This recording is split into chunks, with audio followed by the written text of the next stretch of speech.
नमस्कार, ESPN 9 news आप देख रहे हैं। आपके साथ मैं हूं अक्षय अग्रवाल।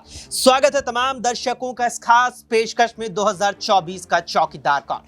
2024 के आम चुनावों की उल्टी गिनती जिस तरीके से शुरू हो चुकी है, ऐसे में एक शब्द ऐसा निकल के आ रहा है जो एनडीए गठबंधन और साथ ही इंडिया गठबंधन को फंसाता नजर आ रहा था। वो है सीट शेयरिंग। सीट शेयरिंग को लेकर लगातार ही इंडिया गठबंधन के दलों में आपस में विवाद देखने को मिल रहा था। चाहे पश्चिम बंगाल में कांग्रेस और टीएमसी के बीच की तकरार हो, चाहे उत्तर प्रदेश में समाजवादी पार्टी और कांग्रेस की तकरार हो, चाहे महाराष्ट्र में कांग्रेस की यहां शिवसेना, उद्धव गुट शिवसेना के साथ यहां पर शरद पवार के साथ तकरार हो, तो जो स्थिति थी यहां सीट शेयरिंग को लेकर तकरार की वो लगातार ही देखने को मिल रही थी। लेकिन आखिरकार अब इंडिया गठबंधन सीट शेयरिंग नामक इस जाल से बाहर निकलता नजर आ रहा है। पश्चिम बंगाल में ममता बनर्जी की तरफ से लगभग ये साफ हो चुका है कि वे सूबे की 42 लोकसभा सीटों में से 5 सीटें कांग्रेस को देंगी, यानी कि शेष 37 सीटों पर कांग्रेस के साथ यहां पर टीएमसी चुनाव लड़ेगी और सामने होगी बीजेपी नेतृत्व वाले एनडीए या एनडीए यहां पर सामने होगा। वहीं देश के सबसे बड़े राज्य की बात करें, उत्तर प्रदेश की बात करें, तो वहां भी अब 17 सीटें अखिलेश यादव ने कांग्रेस को दे दी है, जबकि 62 सीटों पर अखिलेश यानी कि समाजवादी पार्टी खुद चुनाव लड़ेगी और शेष एक सीट अखिलेश यादव ने यहां कहा जा रहा है कि आजाद समाज पार्टी या चंद्रशेखर आजाद के लिए छोड़िए। तो कुल मिलाकर के कांग्रेस या कहें कि इंडिया गठबंधन सीट शेयरिंग नामक इस जाल से निकलता नजर आ रहा है। लेकिन अब इस जाल में फंसता नजर आ रहा है NDA, national democratic alliance, BJP नेतृत्व वाला एनडीए अब इस सीट शेयरिंग नामक जाल में फंसता नजर आ रहा है और इसका कारण है यहां पर कई सहयोगियों दलों का होना। उत्तर प्रदेश की बात करें, देश का सबसे बड़ा राज्य, 80 लोकसभा सीटें सूबे में आती है। यहां भारतीय जनता पार्टी के सहयोगी दलों की बात करें तो यहां पर सुबह सपा बीजेपी के साथ है, आरएलडी लगभग बीजेपी के साथ आ चुकी है। यहां पर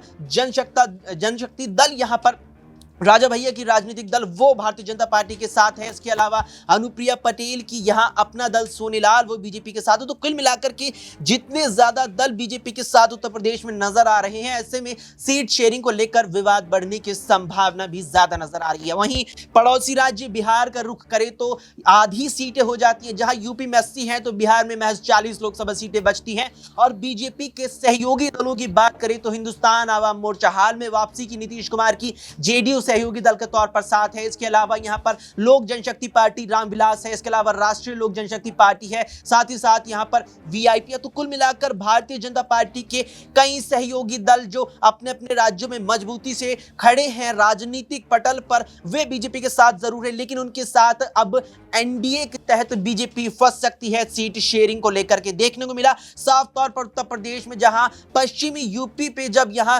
जयंत चौधरी को सीट देने की बात आई तो महज 2-1 का फॉर्मूला बीजेपी के द्वारा पेश किया गया। 2 लोकसभा सीटें और साथ में 1 राज्यसभा सीट। तो कुल मिलाकर के नजर आ रहा है कि सीट शेयरिंग नामक इस जाल में बीजेपी फंस रही है, एनडीए गठबंधन फंस रहा है और इस जाल में फंसकर कहीं एनडीए गठबंधन न बिखर जाए। ऐसे में तमाम सवाल हैं जो उठ रहे हैं और इन तमाम सवालों को न्यूज रूम में अपने तमाम साथियों से जानेंगे।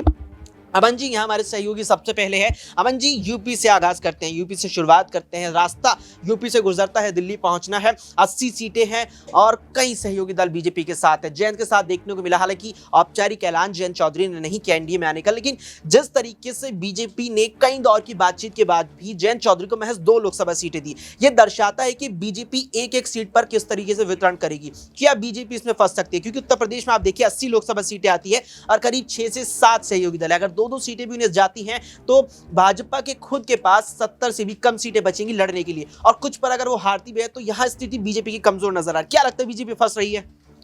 देखिए, यूपी की अगर बात करें, जाहिर बात है यूपी और बिहार 2 बड़े राज्य हैं जिनमें राजनीति अपने चरम सीमा पर होती है और लगातार ये बात कही जाती है कि एक अकेला मोदी सब पे भारी। लेकिन जिस तरह की स्थिति लगातार देखने को मिलती है, ऐसा लगता है वाकई कि अकेले के दम पर वो भी चुनाव में बहुत आगे तक नहीं जा पाएंगे। उनको भी जो क्षेत्रीय दल है उनका सहारा है और लगातार अगर हम देखें तो ये कुनबा जो है उनका बढ़ता हुआ चला जा रहा है। 38-40 दल उनके साथ में है, तो ये बताता है कि उनको भी सहयोगी दलों का कितनी ज़रूरत है। तो ऐसे में अगर यूपी की ही बात करें तो यहाँ यहाँ पर जो पहले कहा जा रहा था कि इंडिया गठबंधन लगातार फंस गया है और जिस तरह अखिलेश यादव और जयंत चौधरी के बीच में, कांग्रेस के बीच में जो एक समझौता हुआ था, उसमें से जयंत चौधरी निकलकर बीजेपी खेमे में चले गए और उसके बाद ये कहा जाने लगा कि जो अखिलेश यादव है वो भी कांग्रेस पार्टी को कोई तवज्जो नहीं दे रहे हैं और उनके साथ में सीट शेयरिंग का जो मसला है उस पर फंस जाएंगे। लेकिन देखिए, इन सब के बावजूद अगर फिलहाल की बात करें तो यहाँ पर अखिलेश यादव ने स्पष्ट कर दिया है कि 62 सीटों पर वो चुनाव लड़ेंगे, 17 पे कांग्रेस, 1 पे आज़ाद। हो सकता है कि आने वाले दिनों में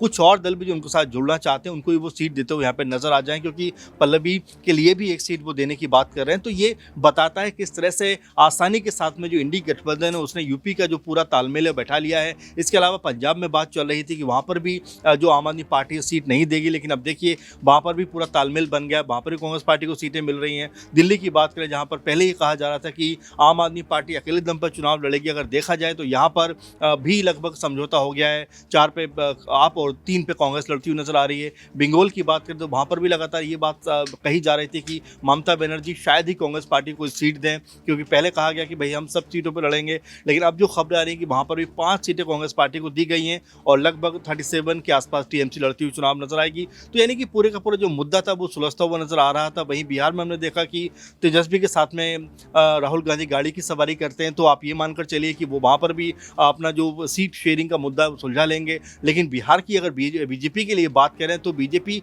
वहाँ पर भी अभी तक कुछ भी तय नहीं कर पा रहे, जबकि तमाम जगह पर जो चुनाव का माहौल है वो बनता हुआ नजर आता है। क्योंकि अगर जेडीयू बीजेपी की बात करें तो लगातार 19 में उन्होंने 17 सीटों पर चुनाव लड़ा था, तो इस बार क्या वो कम सीटें जेडीयू को देते हुए नजर आएंगे? कम सीटें जेडीयू को देंगे तो बीजेपी कितने पर चुनाव लड़ेगी? इसके अलावा मांझी और मुकेश सहनी, चिराग पासवान, पशुपति पारस और उपेंद्र कुशवाहा ऐसे तमाम लोग हैं जो उनके साथ दल में मिले हुए हैं। तो बीजेपी का फंसना यहाँ पर तय माना जा रहा है और लगातार जिस तरह चिराग पासवान कह सकते हैं कि तेजस्वी की तरफ अपना रुख दिखा रहे हैं, आरजेडी के साथ में अपना तालमेल बैठाने का प्रयास करें, से आप मानकर चलिए कि वहाँ पर भी बीजेपी के लिए स्थिति को संभालना आसान नहीं होगा। तो मिला जुला कर ये कहा जा सकता है कि जिस कांग्रेस पार्टी और जिस इंडिया गठबंधन को बीजेपी लगातार कटघरे में खड़ा कर रहा था, वो तो तमाम अपने जो कह सकते हैं उलझने थी उनको तो उन्होंने सुलझा लिया, लेकिन यहाँ पर बीजेपी अब पूरी तरह से उलझती हुई दिखाई पड़ती है, क्योंकि उनका कुनबा जो है वो लगातार बढ़ता जा रहा है और लगातार बढ़ने का मतलब ये है कि आपको उनको सीट भी देनी पड़ेगी। आप देखें कि